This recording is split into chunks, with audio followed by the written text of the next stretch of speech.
It has been an emotional 24 hours for the family of two Maryland children who disappeared 11 years ago. Their mother, Catherine Hoggle, is accused of killing them, and a Montgomery County judge has ruled now that she is now competent to stand trial after years of psychiatric care. The children's father speaking with reporters yesterday. This is still about my kids. In a perfect world, I want to know where my kids are, and I want justice. The main thing for me is still the main thing.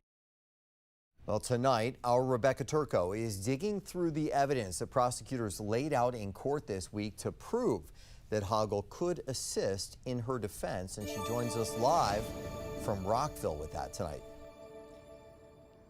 Good evening. We're talking about text messages and phone calls back from when Catherine Hoggle was being held in jail. It's evidence that the judge says helped him determine that she can go to trial. They didn't even have a search warrant. They lied about that, too. That's Catherine Hoggle months ago in jail on the phone with her mom. Hoggle's attorney argues she's paranoid, that she believes the state's attorney's office is setting her up. And that's one reason why her attorney says she's not competent to stand trial. But prosecutors pointed to conversations where they say Hoggle was talking legal strategy. Like this message they say she texted from a jail-issued iPad. Quote, "I have a list in my head of what I need a lawyer to do. Unfortunately, this list is growing by the day." Prosecutors say she even considers her public image. I told you the medications I take, you can release it if you want. What do you mean release it? I'm sure you know some press people. Oh, well, I posted on Facebook, just, I'm slowly, getting a lot of response. But yeah, okay, let me figure things out here. I'm just anonymously, of course.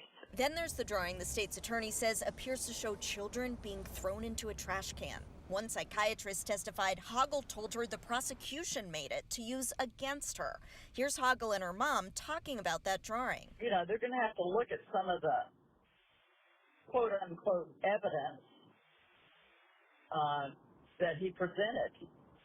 Yes, and I said, so my fingerprints are all over that because I wrote it, right?